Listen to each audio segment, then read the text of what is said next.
Ya, selamat datang di perkuliahan e-commerce kita di minggu ke-9.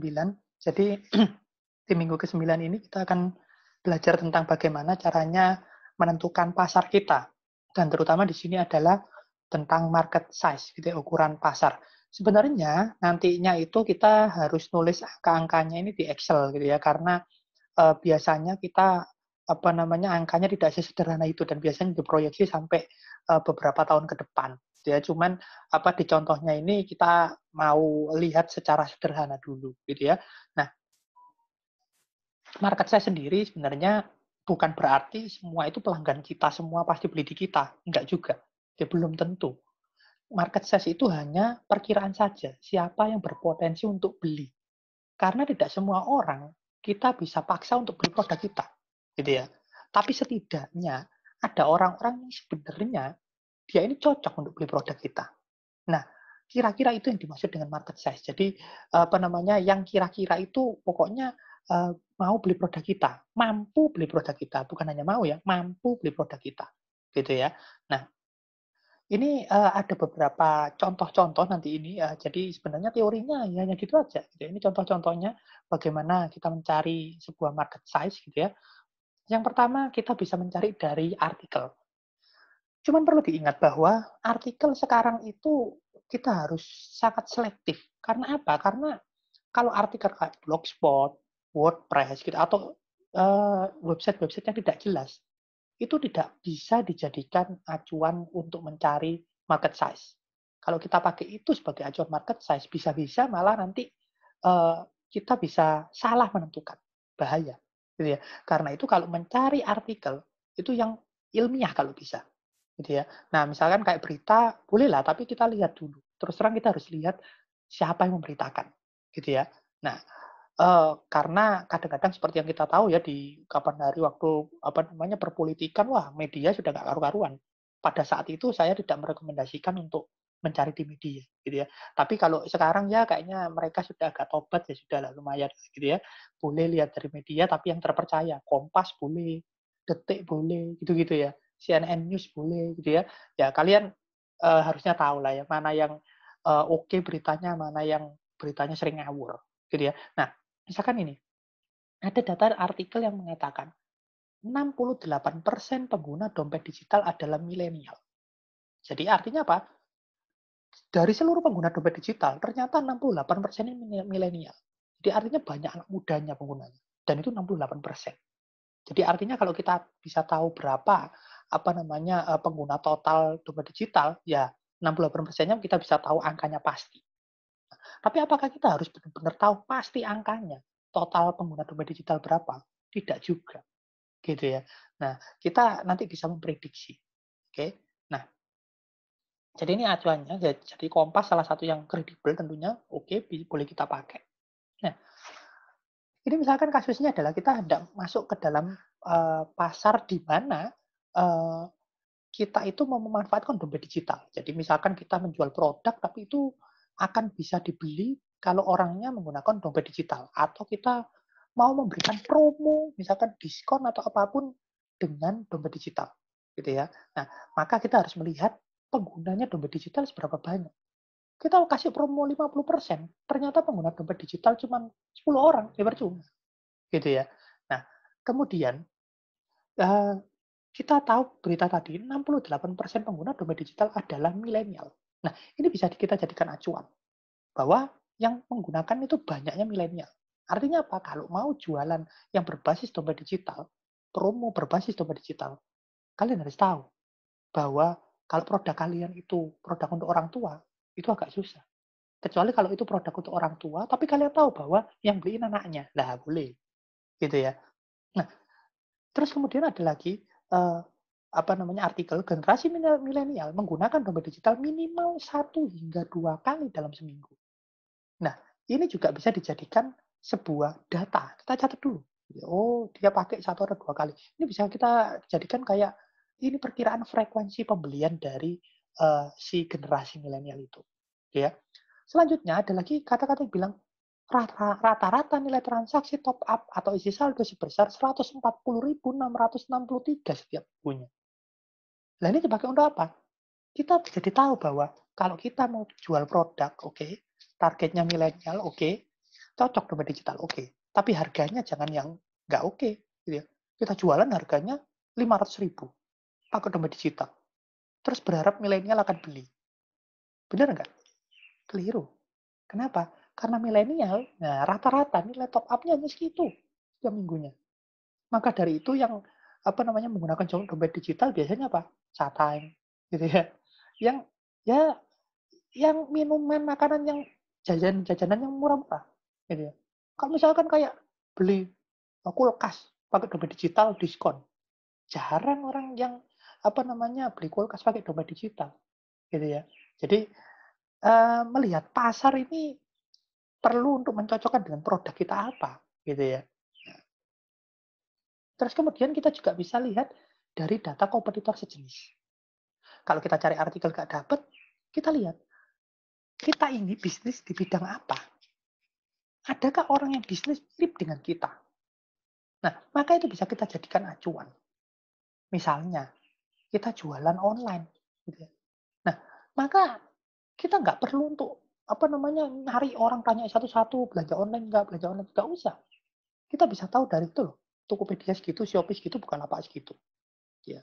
Tapi ingat, ini adalah data kompetitor. Market size sebenarnya adalah menghitung total keseluruhan. Jadi kalau misalkan kita itu tahu Tokopedia 75, Shopee 61, Bukalapak 53, justru market size nanti kita lihatnya gini. Kalau ternyata ukuran pasarnya itu hanya 75 juta, artinya kita tidak perlu untuk setengah mati berusaha masuk ke pasar itu. Kenapa? Sudah habis. Pasarnya habis. Karena Tokopedia sendiri tuh sudah 75,5 juta. Gitu ya. Nah, jadi data dari kompetitor bisa melihat ukuran pasar, tapi ini adalah pasar yang dicakup sama si kompetitor. Kita juga harus melihat pasar secara keseluruhan. Bagaimana caranya? Misalnya nih ya, saya mau jualan online. Oke, market size-nya ngitungnya gimana? Pertama kita cari dulu, berapakah pelanggan internet di Indonesia? Itu salah satu pertanda orang bisa belanja online kan. Kedua, berapakah pengguna smartphone di Indonesia? Itu juga pertanda. Kenapa? Karena orang kalau pakai smartphone bisa belanja online juga. Ya. Kemudian kita lihat lagi, apalagi misalkan dilihat berapa jam gitu ya seseorang menggunakan smartphone-nya dalam sehari. Nah, melihat frekuensi juga. Jadi banyak hal yang harus kita lihat. Yang pada intinya kita itu nanti mau lihat total dari pasarnya ini berapa, yang sudah diambil kompetitor berapa, maka saya masih ada sisa nggak yang untuk saya kerjakan nih pasarnya. Yang untuk saya ambil pasarnya masih ada sisa nggak? Kalau ternyata yang tadi saya bilang, saya teliti, oh apa namanya, market size-nya itu 75 juta. Sedangkan ada data Tokopedia 75, Shopee 61, Bukalapak 53. Maka artinya apa? Yang sudah ada ini loh, 3 orang ini aja sudah berebut. Apalagi kita pemain baru. Ibaratnya mereka ini gajah, badak, sama apa ya? Sama singa. Jangan gitu. Terus kita keluar semut, nah, keinjak gitu ya. Nggak, kita nggak bisa bersaing di situ. Kalau sudah kayak gitu, wah berarti kita harus geser bisnis kita, gitu ya. Artinya apa? Kita harus lihat bisnis yang pasarnya masih ada. Jangan menyusahkan diri sendiri dengan rebutan pasar yang sudah jenuh, gitu ya. Jadi itu salah satu perlunya mencari market size, gitu ya. Nah, kita juga bisa menggabungkan data dari artikel dengan data dari riset. Riset bisa dari kuesioner, interview, gitu ya, atau yang lain. Nah, bisa juga sebenarnya ngambil data dari BPS, Badan Pusat Statistik, gitu ya. Itu ada data banyak, cuman nggak ada kalau misalkan kita gini. Saya jualan pentol yang tusukan itu, terus saya cari nih di BPS berapa orang pemakan pentol tusukan, ya nggak ada. Kita harus melihat bahwa pentol tusukan itu yang makan biasanya orang tua atau anak muda. Nah, itu dulu. Kalau misalkan anak muda, kelas berapa kira-kira? Oh, ini anak-anak SD. Oke, kita cari baru. Berapakah total apa namanya anak-anak yang berusia SD? BPS ada. Itu adalah calon pembeli kita, termasuk dalam perhitungan market size kita, gitu ya. Nah, sorry. Terus, nah ini ya, penggabungan dengan riset, misalkan target pasarnya mahasiswa di Surabaya, gitu ya. Terus kemudian apakah boleh kita hanya melakukan survei terhadap, satu universitas? Nggak boleh, nggak mencerminkan. Ya, 5 universitas juga nggak mencerminkan. Harus cukup banyak dan sebarannya harus lumayan. Ada dari universitas A, dari B, dari C, dan sebagainya. Gitu ya. Nah, kemudian harus beda-beda jurusan. Kenapa? Karena orang beda jurusan itu beda preferensinya. Misalkan ada jurusan IT dan jurusan manajemen. Beda. Orang IT lebih suka beli laptop. Orang manajemen nggak peduli dengan laptopnya. Mereka lebih penting beli apa?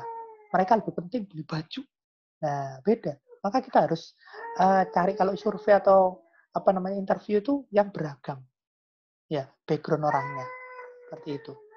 Nah, kemudian, nah ini ya, ini lanjutannya. Kita bisa gabungkan nih dari berdasarkan data BPS yang tadi saya bilang.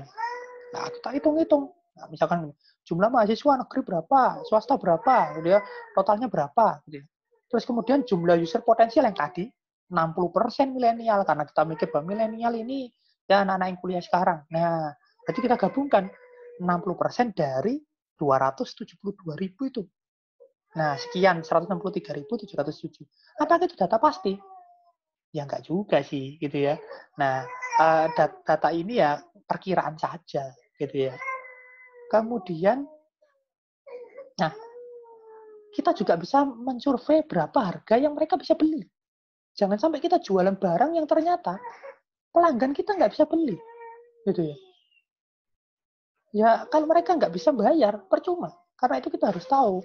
Misalkan kita mengadakan survei, berapa banyak yang bisa bayar atau bisa mengeluarkan uang 20.000 per bulan. Nah, terus kita dapat ada 30%. Nah, maka ini dijadikan acuan, berarti 30% dari tadi. Ya, 163.707. Nah, yaitu ada 49.112. Makin sempit kan? Makin sempit orang yang bisa membeli produk kita, dan 49.000 ini makin cocok dengan market kita. Ya. Kemudian kita bisa memproyeksikan pendapatan dari market size ini. Jadi misalkan kita tadi ada 49.112, terus kemudian kita berpikir bahwa ya kira-kira saya kasarannya itu menganggap mereka bisa beli setiap bulan lah, ya maka kita kalikan.